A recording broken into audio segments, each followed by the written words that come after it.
Hola a todos y bienvenidos a un nuevo episodio de Monopoly Channel. En este episodio vamos a hablar de tres temas muy interesantes: el capitalismo, el socialismo y el intervencionismo.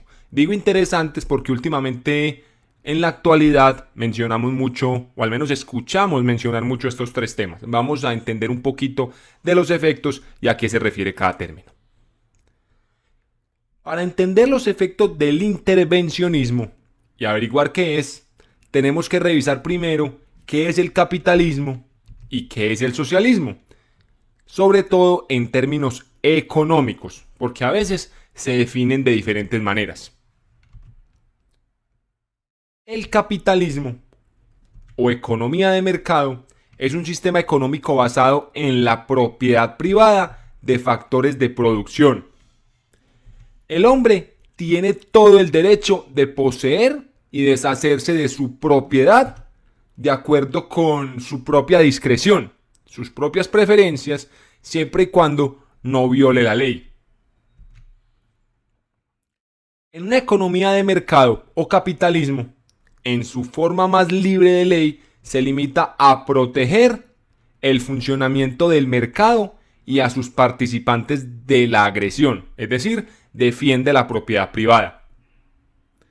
La ley protege la vida, la salud de las personas junto con sus bienes y servicios y la libertad de disponer de ellos. En una economía de mercado, el hombre produce y se dedica al comercio con otros. Digamos que intercambia el valor que ha producido por el creado por otros. Dado que el valor es subjetivo, cada parte en la negociación valora más el bien que recibe que el bien que da. Por lo tanto, decimos que el intercambio voluntario siempre es beneficioso para ambas partes. De lo contrario, no sucedería en absoluto. El mercado en sí, como lo describe Ludwig von Mises en su obra Acción Humana, un tratado sobre la economía, digamos que el mercado es un proceso motivado por la interacción de las acciones de las diversas personas que cooperan bajo la división del trabajo. Las fuerzas que determinan el estado cambiante del mercado son los juicios de valor de esos individuos y obviamente sus acciones según esos juicios de valor. El estado del mercado en cualquier momento es la estructura de precios, es decir, la totalidad de los coeficientes de cambio establecidos por la interacción de aquellos deseosos de comprar y aquellos deseosos de vender. Esa es la definición de un economista austriaco. Ahora, el sistema de información de mercado es un sistema de precios. Son los precios, digamos que los que son capaces de objetar el pensamiento disperso, incompleto y subjetivo de las personas, que solo se revela en sus acciones. Entonces, en un mercado o en una economía capitalista, el precio se mueve dependiendo de qué, del mercado, de las acciones de los que intervienen, compradores y vendedores. Los precios informan a los empresarios de qué se debe producir, dónde se debe producir, en qué cantidades y con qué factores de producción. Los empresarios toman sus decisiones sobre la base de un cálculo económico que solo es posible si existen precios de mercado. Para tener éxito, el emprendedor debe encontrar una manera de crear el máximo valor. ¿Para quién? Para el consumidor con la menor inversión posible. Sin embargo, esto no cambia el hecho de que son los consumidores, a través de sus elecciones, quienes deciden lo que se va a producir. Los productores deben satisfacer esos deseos de los consumidores. La necesidad de separar las funciones de los productores y de los consumidores es necesario para el análisis económico, pero en realidad las personas son tanto consumidores como productores y producen para poder satisfacer las necesidades de los demás.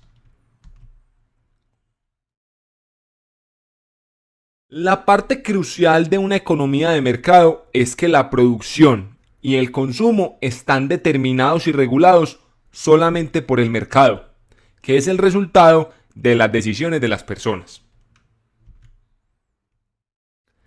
El capitalismo puede contrastarse entonces con el socialismo o con una economía planificada, un sistema en el que los factores de producción están socializados.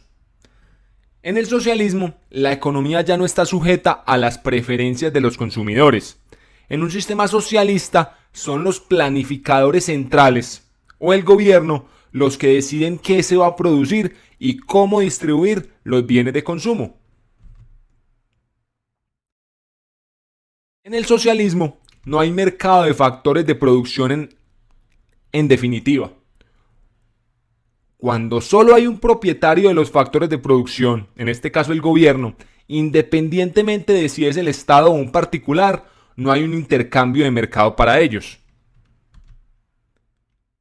Por lo tanto, los precios de mercado de estos factores no están determinados y no existen. Y esto a su vez hace imposible el cálculo económico.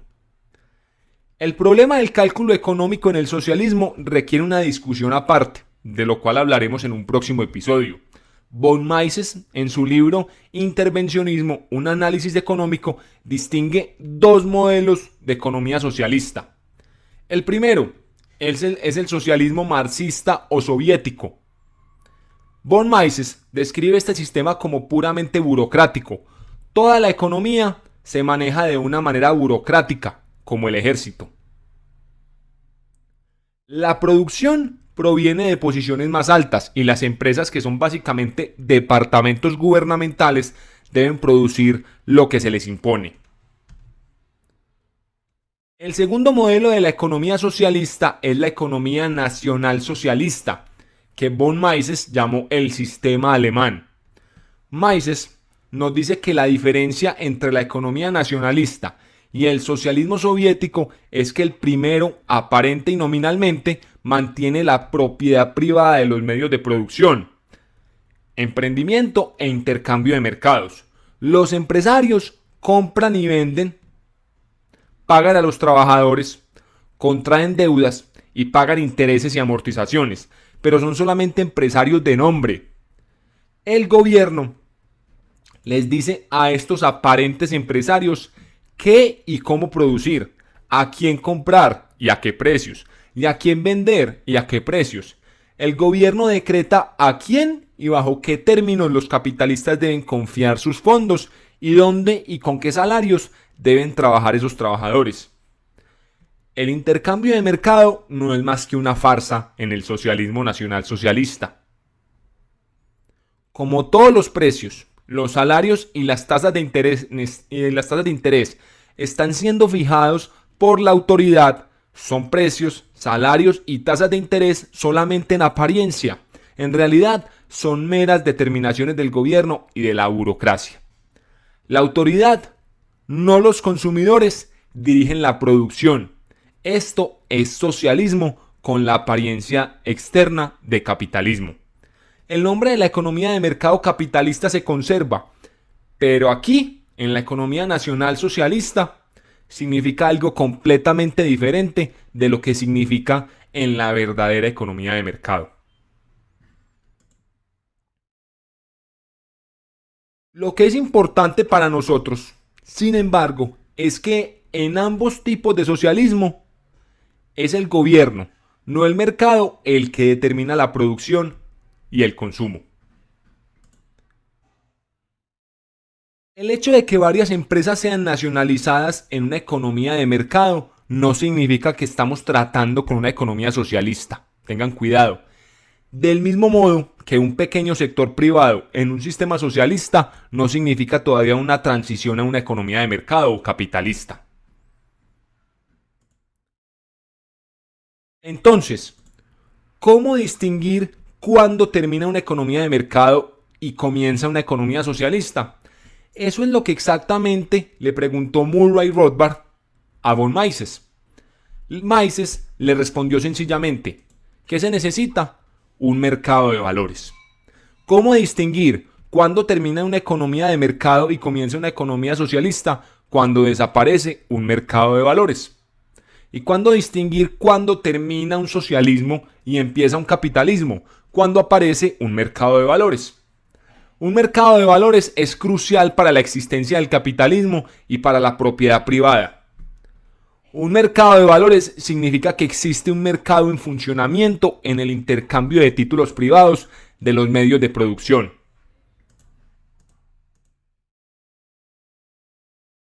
No puede haber una verdadera propiedad privada de capital sin un mercado de valores.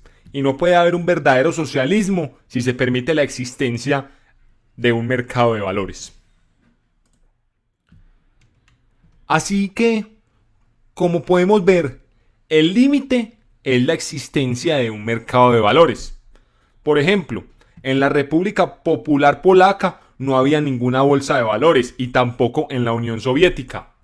No hay bolsa de valores, por ejemplo, en Corea del Norte, hasta hoy. En la Alemania nazi, el número de bolsas de valores se redujo de 21 a 9 en 1935 y en 1936 los ciudadanos tenían prohibido comprar acciones extranjeras.